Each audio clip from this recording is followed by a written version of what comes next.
நடிகர் வாகை சந்திரசேகர் வரலாறு.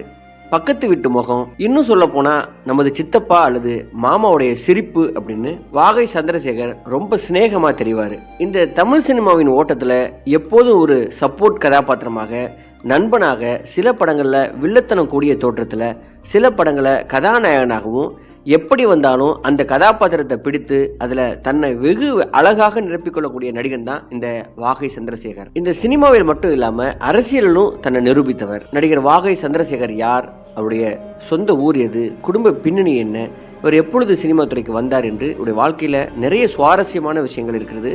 அவை எல்லாவற்றையும் இந்த வீடியோவில் பார்க்கலாம். இது ஆர்எஸ் ராஜா டாக்கீஸ். இதுவரை இந்த சேனலை நீங்கள் சப்ஸ்கிரைப் பண்ணலன்னா சப்ஸ்கிரைப் பண்ணிட்டு ஒரு லைக்கையும் போட்டு வாங்க. உங்கள் நண்பர்களுக்கும் ஷேர் பண்ணுங்க. நடிகர் வாகை சந்திரசேகர் அவருடைய வாழ்க்கையை பற்றி பார்க்கலாம். வாகை சந்திரசேகர் அவர்கள் 1954 மதுரை மாவட்டம் திருமங்கலம் வாகை குளத்தில் பிறந்திருக்கிறார். சந்திரசேகர் அவர்கள் தன்னுடைய ஊர் பேரை சேர்த்து தான் வாகை சந்திரசேகர் அப்படின்னு பெயர் மாற்றம் செய்து கொண்டார். தமிழ் சினிமாவில் முக்கிய நாயகர்கள் ஒருவராக வருவார் அப்படின்னு அவர் நடிக்க வந்த ஆரம்பத்தில் பலரும் எதிர்பார்த்தார்கள். தனது நடிப்புலக வாழ்க்கையின் ஆரம்பத்தில் அவர் நடித்த படங்கள் எல்லாம் அந்த காலகட்டத்திற்கு புதுமையான களத்தை கொண்ட படங்கள். அவற்றில் பல வணிக ரீதியான வெற்றியை பெற்றவை மற்றும் பொதுமக்களிடம் பெரிய ஆதரவையும் பெற்றவை. ஆனாலும் சில ஆண்டுகளிலேயே அவர் சிறு வேடங்களில் நடிக்க ஆரம்பித்தார். அடுத்த சில ஆண்டுகளில் அவர் படங்களை நடிப்பது படிப்படியாக குறைய ஆரம்பித்தது.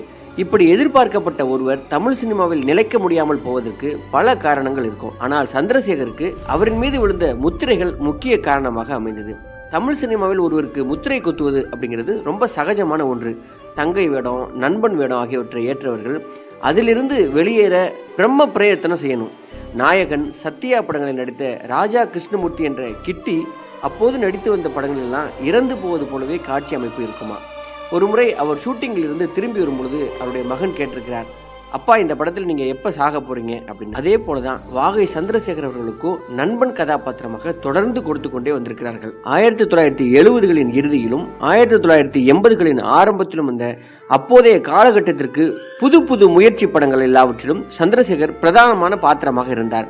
பாரதி ராஜாவின் இயக்கத்தில் புதிய வார்ப்புகளில் அறிவுமான சந்திரசேகர் நிழல்கள், கல்லுக்குள் ஈரம், சுமை, ஒருதலை ராகம், பாலைவனச்சோலை, சிவப்பு மல்லி என தொடர்ந்து அந்த நேரத்தில் புது கதைக்களமாக இருந்த படங்கள் எல்லாவற்றிலும் இவர்தான் தேர்வு அப்படிங்கிறதுல இயக்குநர்கள் ரொம்ப முடிவாக இருந்தாங்க. இந்த படங்களில் நடித்த போது அவருக்கு 3 வகையான முத்திரைகள் குத்தப்பட்டது.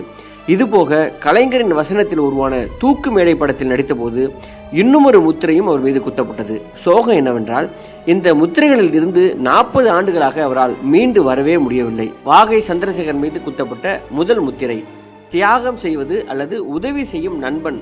இந்த கேரக்டர்னா வாகை சேகரை தான் கூப்பிடுவாங்க. சந்திரசேகர் என்றாலே ஒரு சோகமயமான, உயிர் கொடுக்கும், உதவும் நண்பன் என்ற பிம்பம் இயக்குநர்களுக்கு மட்டுமல்ல தமிழக மக்களுக்கே உருவாக ஆரம்பித்தது. அவர் நடிக்க ஆரம்பித்த காலம் தொட்டு இப்போது வரைக்கும் அந்த கேரக்டர் அவருடனேயே தொடர்ந்து வருகிறது.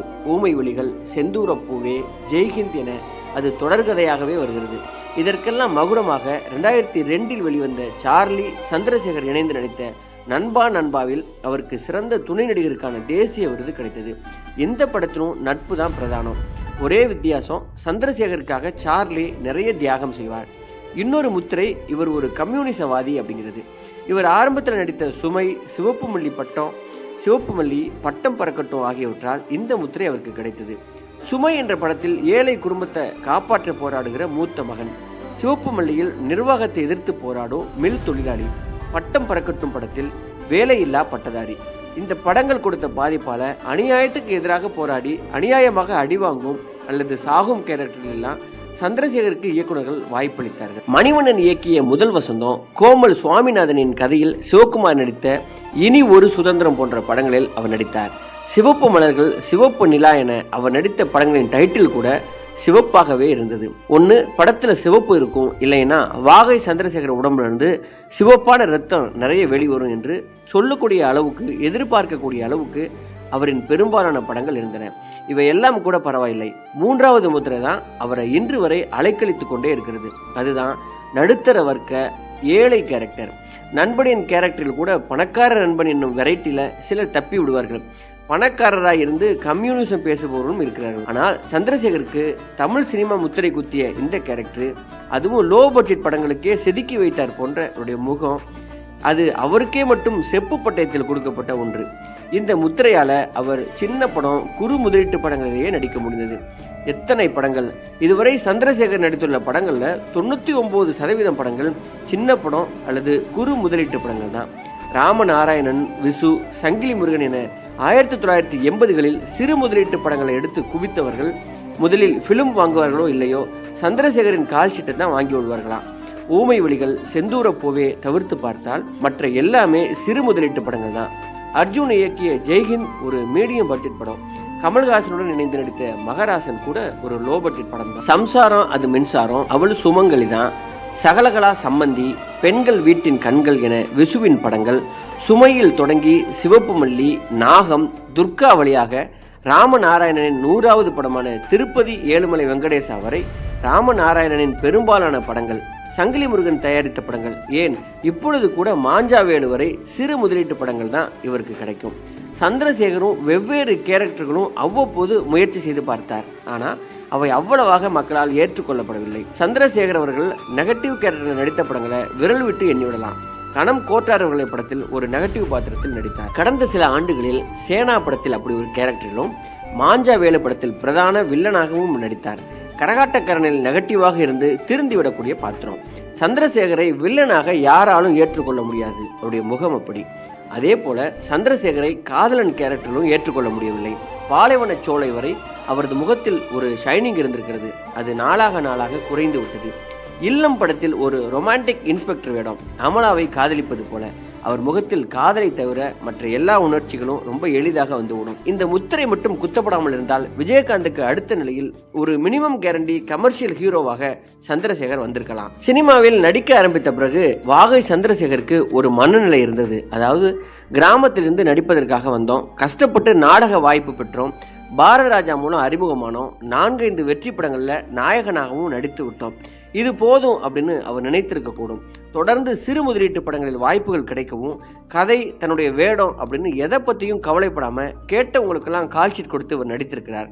தன்னுடைய அடுத்த கட்ட உயர்வு என்னவாக இருக்க வேண்டும் அப்படிங்கிற எண்ணம் அவருக்கு இல்லாமல் இருந்திருக்கலாம்.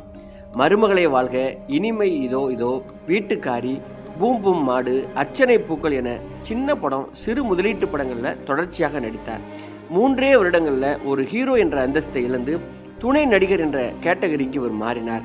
சந்திரசேகர் துணை வேடங்களில் நடித்த சம்சாரம் அது மின்சாரம், ஊமை வழிகள், கரகாட்டக்காரன் போன்ற படங்கள் பெரும் வெற்றியை பெற்றதால் துணை நடிகர் என்ற முத்திரை ரொம்ப அழுத்தம் திருத்தமாக இவர் மீது விழுந்தது. ஹீரோவாக இருந்து கேரக்டர் ஆர்டிஸ்டாக மாறிய பின்னர் ஒரு காலகட்டத்திற்கு பிறகு அந்த வாய்ப்புகளும் அவருக்கு குறைய தொடங்கின. அரசியலில் ஏதாவது ஒரு நிலையை நான் எடுத்துதான் ஆகணும் அப்படின்னு அவர் முடிவு பண்ணார்.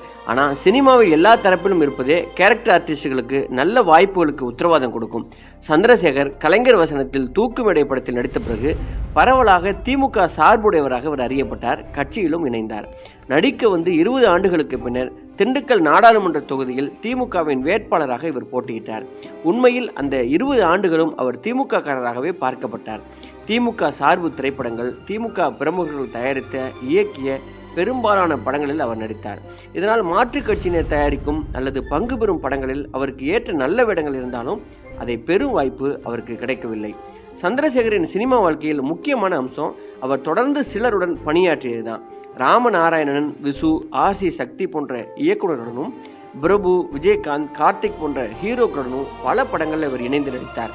இது சாதகமான அம்சம் என்றாலும் மற்ற புதிய இயக்குநர்கள், நடிகர்கள் இவரை அழைப்பதில் மனத்தயக்கம் உண்டாக இதுவும் காரணமாக அமைந்தது.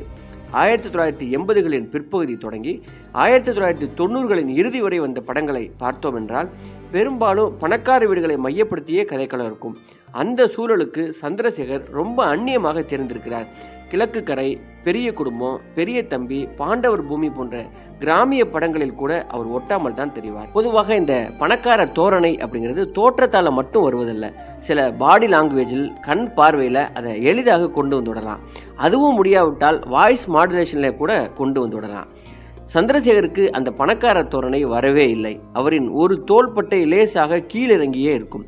சிரிப்பு ஒரு அப்பாவித்தனமான சிரிப்பாக இருக்கும். தமிழ் உச்சரிப்பு சரியாக இருந்தாலும் கிராமியத்தனமாக இருக்கும். இதனால் அவருக்கு நிறைய படங்களில் நடிக்கும் வாய்ப்பு கிடைக்கவில்லை. 1999 நாடாளுமன்ற தேர்தலில் தோற்ற பின்னால் அவர் மிகச்சில படங்களிலேயே நடித்தார். வாகை சந்திரசேகருடைய நண்பர்களாக இருந்த இயக்குநர்களும், நடிகர்களும், தயாரிப்பாளர்களும் தாங்கள் படம் தயாரிப்பதை குறைத்து கொண்டதால வாகை சந்திரசேகருக்கும் அந்த வாய்ப்புகள் குறைய துவங்கியது. தனியார் தொலைக்காட்சிகளின் ரியாலிட்டி ஷோக்களின் வருகைக்கு முன்னால் மிமிக்ரி அப்படிங்கிறது பொதுவாக ஆர்கெஸ்ட்ரா குழுக்களின் பாடல்களுக்கு இடையே தான் நடைபெறும். கல்லூரி விழாக்களிலும் கூட கலை நிகழ்ச்சிகளின் இடையே இடம்பெறும். ஒருவர் தமிழ்நாட்டில் புகழ்பெற்று வருகிறார், அனைத்து தரப்பிலும் அறிமுகமாகி கொண்டிருக்கிறார் அப்படிங்கிறத உணர்வதற்கு இருக்கும் அளவு கொண்ட ஒன்று அவருடைய குரல் மிமிக்ரி நிகழ்ச்சிகள்ல இடம்பெறுவது. பெரும்பாலும் தனித்துவமான குரல்களையே அப்போதெல்லாம் மிமிக்ரி கலைஞர்கள் தேர்ந்தெடுத்து பேசுவாங்க. தனித்துவமான குரல்கள் சந்திரசேகரன் குரலும் ஒன்று. அந்த குரலை மாடுலேஷனை பெரும்பாலும் யாரும் கையாண்டதில்லை. இத்தனைக்கும் அவர் நிறைய வெற்றி படங்கள் இருந்திருக்கிறார். ஆகை சந்திரசேகர் ஏற்றி நடித்த கேரக்டர்களை கிண்டல் செய்வதும் எளிது. பின்னர் தனியார் தொலைக்காட்சிகளில் பொழுதுபோக்கு அம்சமாக உருவெடுத்த ரியாலிட்டி ஷோக்களில் தங்களுடைய தனித்தன்மையை காட்டுவதற்காக மக்கள் மறந்து போயிருந்த குரல்களை எல்லாம் போட்டியாளர்கள் மிமிக்ரி செய்தார்கள். சந்திரசேகரை யாரும் கண்டுகொள்வதில்லை அப்படிங்கிறது மிகப்பெரிய ஆச்சரியம். 1998க்கு பிறகு அவர் திரைத்துறையிலிருந்து பெருமளவு விலகி இருந்ததும் ஒரு காரணம். மேலும் பொதுமக்களிடம் சந்திரசேகர் நடிகராக சிறிதளவு கூட தாக்கத்தை ஏற்படுத்தவில்லையோ என யோசிக்க வைத்த விஷயம் இது. தமிழ் சினிமா குத்தும் முத்திரைகள் ஒருவரின் வளர்ச்சியை தடுக்கும் சக்தி வாய்ந்தது மட்டுமல்ல, ஒருவரை மக்கள் மனதிலிருந்து மறக்கடிக்கக்கூடிய சக்தி வாய்ந்ததும் போலும். வாகை சந்திரசேகர் அவர்கள் நடித்த செந்தூர பூவே டாக்டர் ஆகட்டும், ஆறுமது ஆழமில்ல பாடலில் வழி தரும் திரைக்கதையை தன்னுடைய வாயசப்பில் உடல் அசைவுல காட்டிவிடும் கைகள் இல்லாத பாத்திரமாகட்டும், கரகாட்டக்காரனில் உதவாக்கரை மாமாவாகட்டும், தன்னளவுல எப்போதும் தனித்துவம் கொண்ட நடிகன் தான் இந்த சந்திரசேகர். ஊமை வெளிகளில் ரிப்போர்ட்டராக வரும் பாத்திரத்தில் என்று எந்த ஒரு வெற்றி படத்திலும் தன்னை ஏதோ ஒரு வகையில இணைத்து கொண்டு மக்களிடம் இவர் போய் கலந்து விடுவார். பாலைவனச்சோலை ஒரு ட்ரெண்ட் செட்டர் படம்.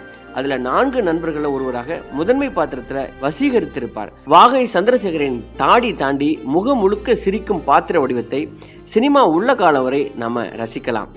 ஆளானாலும் ஆளு இந்த பாடலுக்கு ஆட்டமும் பாட்டவுமாக 4 அணியோடு ஆடியும் ஆடாமலும் பாவனைகளால வசீகரிக்கும் சந்திரசேகருக்கு அதே படத்தில் சுஹாசினியோடு மேகமே மேகமே பாடல் ஒரு வாழ்நாள் வரம் தான் சொல்லணும். ஒரு ஃபுல் மைதானத்துல லாங் ஷாட்டில் இடைவெளி விட்டு அமர்ந்து ஹீரோயின் சோகமாக தன்னுடைய கதையை பாட புரிந்தும் புரியாம ஆனாலும் காதல் அப்படிங்கிற நூல் பற்றி புரியாத புதிராக இருக்கும் அவளை கவனித்து அமர்ந்திருக்கக்கூடிய காட்சி காலத்துக்கும் நம்மளை நெக்குருக செய்யக்கூடிய வானவியல் துண்டுகள் போல வசீகரமான பிலிம் துண்டுகள் தான் வாகை சந்திரசேகர் நடித்தவை.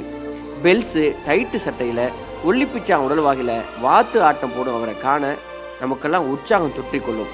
சாதாரண உடல் அமைப்புல எதிர் வீட்டு பையன் கூட ஹீரோவாக ஆகலாம் அப்படின்னு செயலாற்றி காண்பித்ததுல தனுஷுக்கெல்லாம் முன்னோடி இந்த வாகை சந்திரசேகர். அவரிடம் மக்கள் ரசிப்பது படக்கென சிரிக்கும் அந்த வெள்ளந்தி சிரிப்பு, குரல் வழியே நிரப்பும் கம்பீரம். கூட அவர் இடது கை பழக்கமுள்ளவர், அதை அப்படியே படங்களிலும் காட்டி விடுப்பவர்.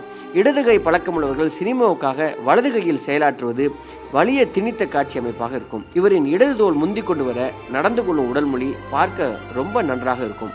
எந்த பாத்திரத்திலும் தன்னுடைய இலகுவான உடல் மொழியால சுலபமான நம்மை காட்சியோடு இணைத்து விடும் லாவகம் பொருந்தியவர் இவர். எத்தனை நீளமான வசனங்கள் என்றாலும் உச்சரிப்பு பிசகாம மொழி வழியே தமிழூன்றி நிற்கும் கால படைப்புகளின் அவரின் பங்கு ரொம்ப அசாத்தியம். நாடகத்திலிருந்து சினிமாவுக்கு வந்ததால நடிப்பின் டைமிங் அறிந்த நடிப்பு அறிஞராக இருந்திருக்கிறார். சிவப்பு மல்லியில் விஜயகாந்துடன் ஆரம்பித்த பயணம் அவங்க நட்புல கூட காலம் தாண்டி கதை இருக்கிறது. சந்திரசேகருக்கு நிழல்கள் மிக முக்கியமான படம் தான் சொல்லணும். மடை திறந்து தாவும் நதி அலை நான், மனம் திறந்து கோவும் சிறு குயில் நான் பாடல் இப்போது வரை கலைத்துறையில் வெற்றி வாகை சூட நினைக்கும் ஒவ்வொரு கலைஞனுக்கும் உந்து சக்தி, உற்சாக கானம் தான் சொல்லணும். அது வாகை சந்திரசேகருக்கு எப்போதும் அடுத்தடுத்த தலைமுறைக்கு விசிட்டிங் கார்டாகவும் இருக்கிறது. பெரிய தம்பி, மறவன், சின்னவர் படங்களில் பிரபுவுக்கு நண்பன், அதே பிரபுவுக்கு பாஞ்சாலங்குறிச்சியில் மாமனார், சாத்தான் சொல்லை தட்டாதே படத்தில் பூதத்தோடு ஜாலி செய்திருக்கும் ஹீரோ நண்பர்களில் ஒருவராக என்று எந்த பாத்திரத்திலும் பக்குவம் நிரம்ப தன்னை பதித்து விட்டு சென்று விடுவார். சந்திரசேகருக்கு வாழ்நாள் சினிமா அப்படின்னா நண்பா தான். சிறந்த துணை பாத்திரத்துக்கான தேசிய விருதை அந்த படத்துக்காக இவர் வாங்கினார். கழுத்துக்கு கீழே செயலிழந்த பாத்திரத்துல நம்மை அமைதியாக உரைய விட்டிருக்கும். எப்போதோ எங்கோ எப்படியோ நின்ற காலத்தின் தவிப்பும் இன்ன வகை என தெரியாம நம்ம எல்லாம் வந்து சூழ்ந்து கொள்ளும். உயிரோடு இருக்கும் கிடைப்பணமாக கட்டில படுத்தே கிடக்கக்கூடிய கதாபாத்திரம் இவருக்கு. மெல்ல மெல்ல படம் முழுவதும் இனம் புரியாத பயத்தை நம் மீது ஊற செய்து விடும்.